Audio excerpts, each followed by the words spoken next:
Sapa Hati bersama Gus Agus.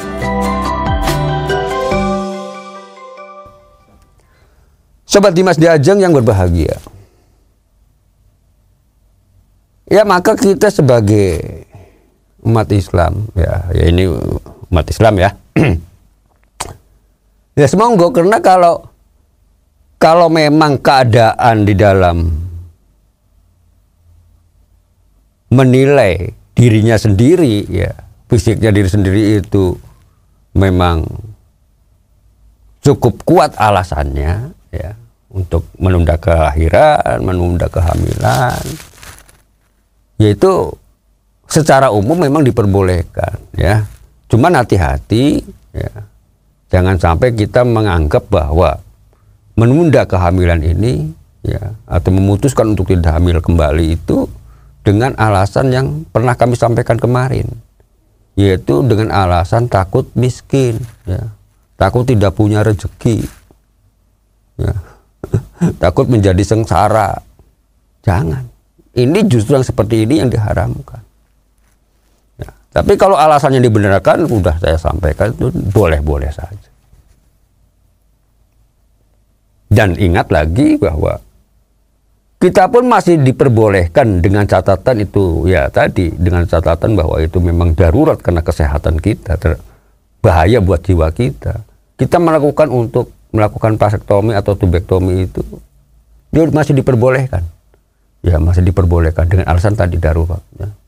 Bisa mengancam jiwanya kalau misalnya ya, orang istri kita tuh hamil, itu sudah tidak diperbolehkan lagi oleh dokter karena sangat berbahaya. Tapi kalau alasannya itu karena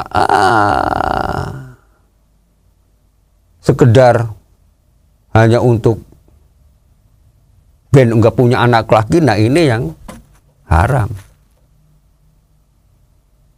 Nah, ingat ya, kalau kita kembali pada hadis-hadis Nabi, diantaranya adalah bahwa kita menikah itu kan untuk mendapatkan keturunan, ya Mas. Ya. Bahkan ada anjuran juga dari Nabi itu adalah bahwa kita menikah itu ya mencari wanita yang diantaranya adalah wanita yang subur, yang bisa menurunkan anak yang banyak gitu ya. Ya artinya memang baik sih ya. Artinya kalau kita melihat asal kita mampu, ya asal kita mampu sebetulnya, asal kita mampu ya, mencukupi kebutuhan ekonomi keluarga, ya sebetulnya tidak ada masalah mau berapapun gitu loh. Kan tidak ada larangan ya, di negara kita pun tidak ada melarang gitu kan. Berapa punya anak ya silakan saja, cuman memang pemerintah kan ya memberikan satu anjuran ya lewat keluarga berencana ya. Makanya kan dengan keluarga berencana ini kan supaya orang tua itu atau sebagai orang tua itu kan bisa merencanakan untuk masa depan yang lebih baik, kan kira-kira gitu tujuannya ya, supaya pendidikannya baik gitu kan, supaya perekonomiannya juga baik gitu ya. Ya termasuknya kalau kita di Indonesia ini kan yo KB ini kan sudah bisa dikatakan berhasil, karena mayoritas daripada keluarga ya atau pasangan suami istri itu kan rata-rata sekarang ini kan kalau kita tanya itu kan jarang yang pengen punya anak banyak, tuh jarang. Rata-rata cukup lah 1-2 aja udah cukup gitu kan. Rata-rata sudah cara berpikirnya seperti itu.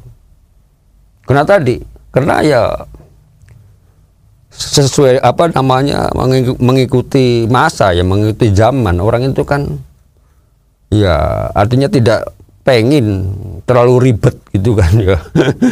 Apalagi sekarang kan yo boleh dikatakan antara laki dan perempuan tuh boleh dikatakan sama kan, posisinya sama. Artinya sama tuh yo sama-sama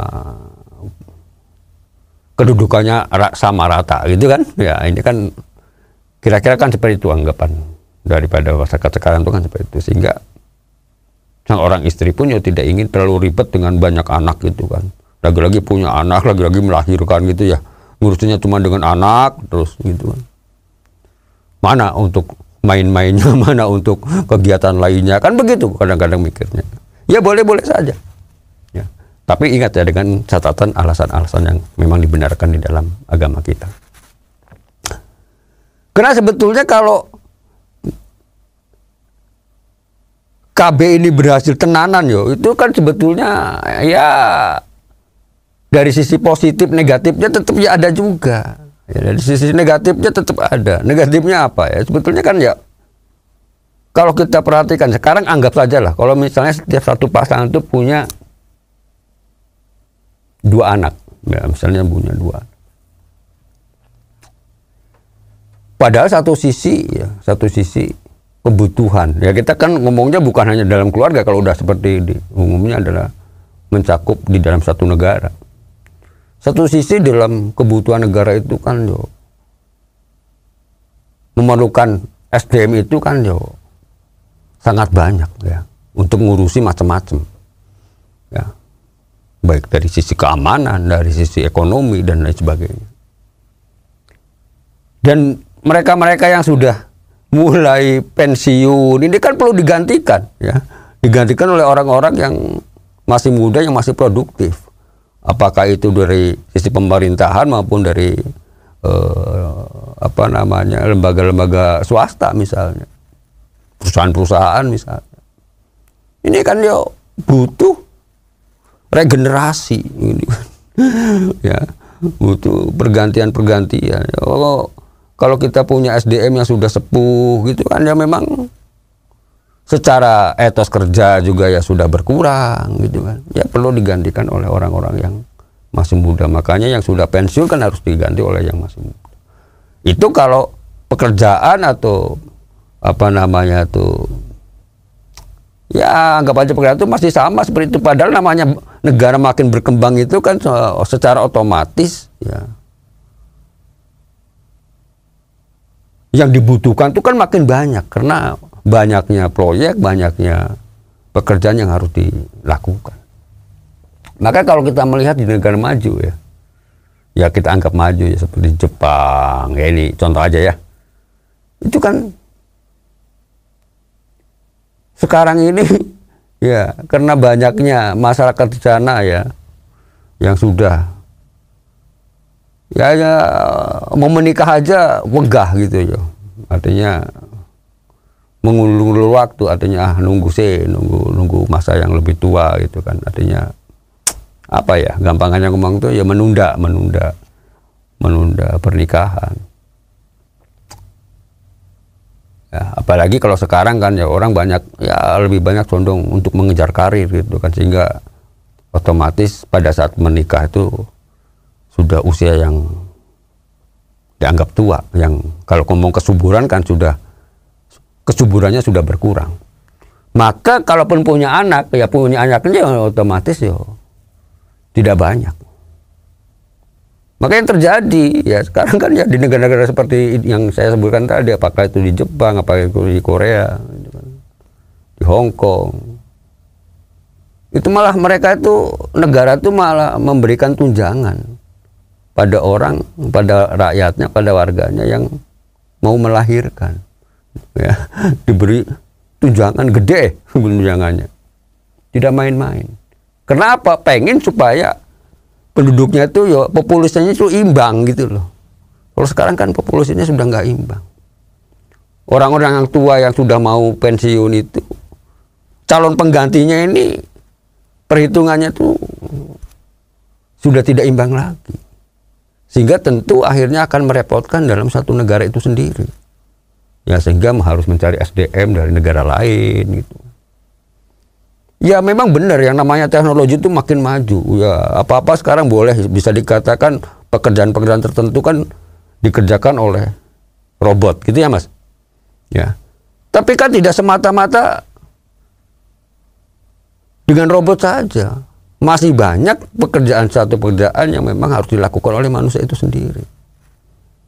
Ya, maka tidak heran negara-negara seperti tadi itu, ya tidak hanya di Asia lah, di Eropa juga sama. Ada beberapa negara yang memang kekurangan penduduk.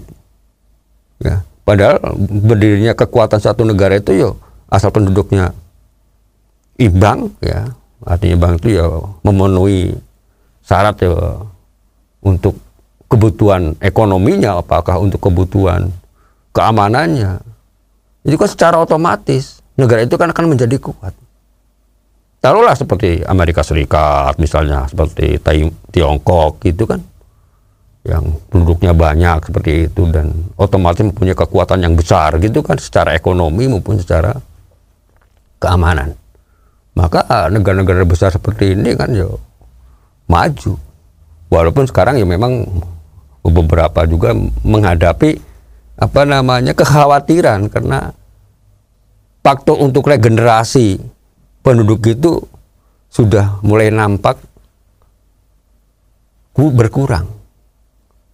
Gitu loh, ya. Walaupun di negara maju seperti di Tiongkok maupun di negara lainnya. Ya di Indonesia pun sama. Artinya kalau nanti satu saat kelahiran itu makin jarang, yo kita makin kerepotan sebetulnya. Itu kan ini kita ngomong secara lebih luas artinya secara negara. Ya memang ada dampak negatif, ada dampak positifnya, gitu kan Mas. Tapi kalau di Indonesia ya ini ya jelas karena negara masih ya jauh dari maju gitu kan, boleh dikatakan gitu ya Mas ya. Ya makanya kita mencari pekerjaan aja kan susahnya masa ampun ya Mas. Ya apalagi kalau kita ngomong mencari pekerjaan itu kan banyak lulusan sarjana yang masih menganggur juga kalau di kita kan masih banyak ya Mas. Ya walaupun sebetulnya kan yang namanya orang itu yang paling baik itu kan bisa menciptakan lapangan pekerjaan sendiri, tapi kan ya itu semua kan tidak mudah seperti yang diumumkan kan, enggak ya, artinya perlu pengalaman, perlu biaya, perlu modal dan lain sebagainya ya. Ya perlu nasib juga, ini kan juga menentukan ya Mas. Ya kalau kita ngomong begitu kan ya kadang-kadang apa yang kita ucapkan itu ya mudah tapi pelaksanaannya susah. Kenyataannya kan seperti sekarang ini. Ya. Mencari pekerjaan itu kan banyak orang merasa kesulitan ya, karena apa ya, memang lapangan pekerjaan itu tidak masih dianggap tidak mencukupi kan begitu. Apalagi ekonomi kita sekarang sedang seperti ini gitu kan. Nah, maka kemarin kita juga tidak heran ya, ada berita benar atau tidak ya Mas, itu yang pada waktu ada lowongan pekerjaan ya, apa itu Mas, di mana itu ya itu sampai berantem gitu ya untuk berebut apa itu registrasi atau apa itu ya karena saking banyaknya orang yang pengen bekerja gitu loh. Maka tidak heran ya, dari rakyat kita tuh ada juga yang dari keluar negeri kan begitu, barat TKW gitu kan, TKI gitu ya.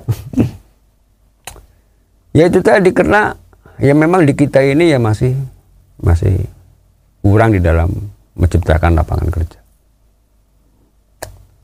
Ya mungkin ke depan ya semoga saja pemerintah kita akan makin baik di dalam urusan seperti ini ya. Makanya kembali lagi asal ya itu tadi ya benalunya bisa dihilangkan, artinya dihilangkan itu artinya dikurangi gitu ya, artinya kurang itu ya insya Allah ya, negara kita tuh sangat luar biasa kalau ngomong kekayaan alamnya gitu kan ya, sangat luar biasa. Tinggal bagaimana pengelolaannya, terutama ya itu tadi oknum-oknumnya itu ya moga-moga bisa diatasi oleh pemerintah kita ya, yang korupsinya berjibun gitu ya Mas. Nah, kalau itu bisa diatasi, mesti bisa dikurangi, ya mestinya lapangan pekerjaan makin banyak. Itu kan tergantung kan. Demikian, billahi taufiq wal hidayah. Wassalamualaikum warahmatullahi wabarakatuh. Sapa Hati bersama Gus Agus. Untuk saran dan masukan, silahkan WhatsApp ke Gus Agus 0896 8811 6615. Dipersembahkan oleh Ziman, enzim antioksidan aktif, menjaga kesehatan dan memperpanjang usia Anda.